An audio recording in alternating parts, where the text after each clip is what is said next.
Eh bien, qu'est-ce, Frosine? Oh, que vous vous portez bien et que vous avez là un vrai visage de santé. Qui, moi? Oh, mais jamais je ne vous vis un teint si frais et si gaillard. Oh, tout de bon? Comment? Vous n'avez de votre vie été si jeune que vous êtes? Et je vois des gens de 25 ans qui sont plus vieux que vous.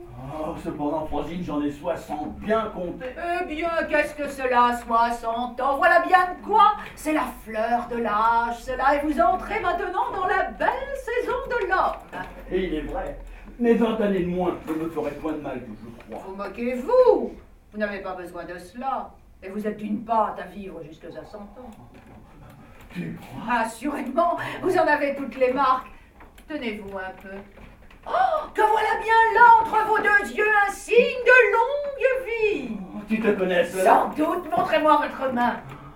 Mon Dieu, quelle ligne de vie! Mais comment? Mais ne voyez-vous pas jusqu'où va cette ligne-là? Eh bien, mais qu'est-ce que ça veut dire? Mais par ma foi, je disais 100 ans, mais vous passerez les 6 heures. Oh, c'est possible. Mais il faudra vous assommer, vous dis-je, et vous mettrez en terre, et vos enfants, et les enfants de vos enfants. Tant mieux. Comment va notre affaire? Oh, faut-il le demander? Et me voit-on mêler de rien dont je ne vienne à bout? J'ai surtout pour les mariages un talent merveilleux. Il n'est point de parti au monde que je ne trouve en peu de temps le moyen d'accoupler. Il n'y avait pas sans doute de si grandes difficultés à cette affaire-ci.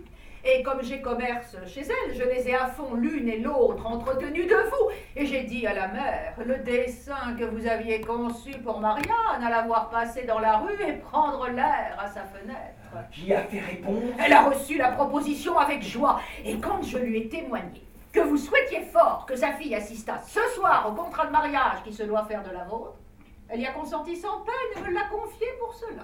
C'est que je suis obligé, Frosine, de donner à souper au seigneur enfant. Et je serais bien aise qu'elle soit de régal. Vous avez raison. Elle doit après dîner rendre visite à votre fille d'où elle fait son compte, aller faire un tour à la foire pour venir ensuite au souper. Eh bien, elles iront ensemble dans ma voiture, que je leur prêterai. Ah, voilà justement son affaire. Mais, Frosine, as-tu entretenu la mère touchant le bien qu'elle peut donner à sa fille? Lui as-tu dit qu'il fallait qu'elle s'énerve un peu, qu'elle fit quelque effort, qu'elle se saignât pour une occasion comme celle-ci?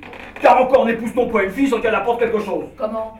C'est une fille qui vous apportera 12 000 livres de rente. 12 000 livres de rente? Oui, premièrement, elle est nourrie et élevée dans une grande épave de bouche. C'est une fille accoutumée à vivre de salade, de lait, de fromage et de pommes, et à laquelle il ne faudra par conséquent ni table bien servie, ni consommés exquis, ni orge mondée perpétuelle, ni les autres délicatesses qu'il faudrait pour une autre femme. Et cela ne va pas à si peu de choses qu'il ne monte bien à 3 000 francs par an pour le moins. Outre cela, elle n'est curieuse que d'une propreté fort simple. Elle n'aime point les superbes habits, ni les riches bijoux, ni les meubles somptueux où donnent ses pareils avec tant de chaleur. Et cet article-là vaut plus de 4 000 livres par an. De plus, elle a une aversion horrible pour le jeu, ce qui n'est pas commun aux femmes d'aujourd'hui. Et j'en sais une de nos quartiers qui a perdu à 30 et 40, 20 000 francs cette année. Mais n'en prenons rien que le quart. 5 000 francs par an au jeu. Et 4 000 francs en habits et bijoux. Cela fait 9 000 livres. Et 1 000 écus que nous mettons pour la nourriture. Ne voilà-t-il pas par année vos 12 000 francs bien comptés? Ah oui, cela n'est pas mal. Mais ce compte-là n'est rien de réel. Pardonnez-moi, n'est-ce pas quelque chose de réel que de vous apporter en mariage une grande sobriété, l'héritage d'un grand amour de simplicité de parure et l'acquisition d'un grand fond de haine pour le jeu? Oh, c'est une raillerie que de vouloir me constituer son tort des dépenses qu'elle ne fera pas. Je n'irai point donner quittance de ce que je ne reçois pas, et il faut bien que je touche quelque chose. Mon Dieu, vous toucherez assez. Elles m'ont parlé d'un certain pays où elles ont du bien et dont vous serez le maître. Il faudra voir cela. Mais Frosine, as-tu entretenu la mère? Mais Frosine, il y a encore une petite chose qui m'inquiète. Marianne est jeune, comme tu vois, et les jeunes gens d'ordinaire n'aiment que leurs semblables, ne cherchent que leur compagnie. J'ai peur qu'un homme de mon âge ne soit pas de son goût et que cela ne vienne à produire chez moi certains petits désordres qui ne m'accommoderaient pas. Oh, que vous la connaissez mal. C'est encore une particularité que j'avais à vous dire.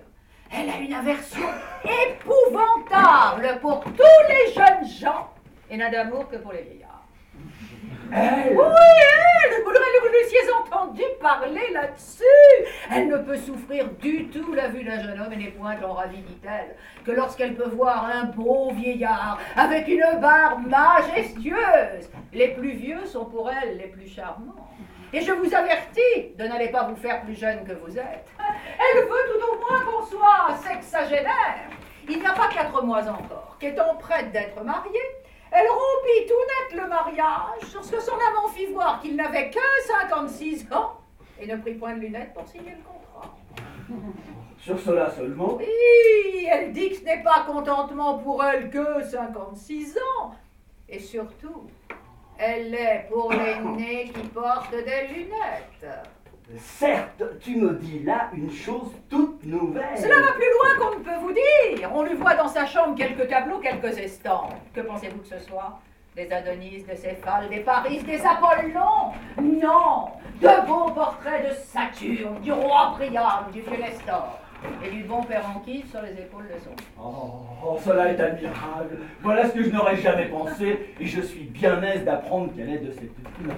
En effet, si j'avais été femme, je n'aurais point aimé les jeunes hommes. Oh, je le crois bien. Voilà de belles drogues que les jeunes gens pour les aimer. Ce sont de beaux morveux, de beaux godelureaux pour donner envie de leur peau. Trouver les jeunesses aimables et savoir le sens comme sens des hommes que le jeune blondin. Peut-on s'attacher à ces animaux-là? C'est ce que je dis tous les jours. Avec leur ton de poule l'été, leurs 3 petits brins de barbe relevés en barbe de chat, leurs pantalons tombants et leur estomac. Et cela est bien bâti auprès d'une personne comme vous. Voilà un homme, cela. Il y a de quoi satisfaire à la vue. Et c'est ainsi qu'il faut être fait vêtu pour donner de l'amour. Tu le trouves bien? Mais comment? Vous êtes à ravir. Votre figure est à peindre. Tournez-vous un peu, s'il vous plaît. Il ne se peut pas mieux que je vous vois marcher. Voilà un corps taillé, libre et dégagé comme il faut, et qui ne marque aucune incommodité. Je n'en ai pas de grand. Il n'y a que ma fluxion qui me prend de temps en temps. Mais cela n'est rien. Votre fluxion ne vous sied point mal, et vous avez grâce à tousser. Mais dis-moi, Frosine ne m'a-t-elle point encore vu? N'a-t-elle pas fait attention à moi en passant? Non, mais nous nous sommes fort entretenus de vous. Je lui ai fait un portrait de votre personne et n'ai pas manqué de lui vanter votre mérite et l'avantage que ça lui serait d'avoir un mari comme vous. Oh, tu as bien fait, je te remercie. J'aurais, monsieur, une petite prière à vous faire. J'ai un procès que je suis sur le point de perdre, faute d'un peu d'argent, et vous pourriez facilement me procurer le gain de ce procès si vous aviez quelque bonté pour moi. Vous ne sauriez croire le plaisir qu'elle aura de vous voir, que vous lui plairez, que votre air à l'antique fera sur son esprit un effet admirable. Certes, tu me ravis de me dire cela. En vérité, monsieur, ce procès m'est d'une conséquence tout à fait grande. Je suis ruiné si je le perds et quelque petite assistance me rétablirait mes affaires. Je voudrais que vous eussiez vu le ravissement où elle était à m'entendre parler de vous. La joie éclatait dans ses yeux au récit de vos qualités. Et je l'ai mise enfin dans une impatience extrême de voir ce mariage entièrement conclu.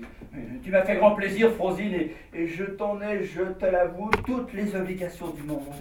Je vous prie, monsieur, de me donner le petit secours que je vous demande. Cela me remettra sur pied. Je vous en serai éternellement obligé. Adieu. Je vous assure que vous ne sauriez jamais me soulager dans un plus grand besoin. Je mettrai ordre que la voiture soit toute prête pour vous conduire où bon vous semblera. Ne me refusez pas la grâce dont je vous sollicite. Vous ne sauriez croire, monsieur, le plaisir Je m'en vais, voilà qu'on m'appelle. Que la fièvre te serre, chien de vilain. À tous les diables. Le ladre a été ferme à toutes mes attaques. Mais il ne me faut pourtant pas quitter la négociation, car j'ai l'autre côté, en tout cas, d'où je suis assuré de tirer bonne récompense.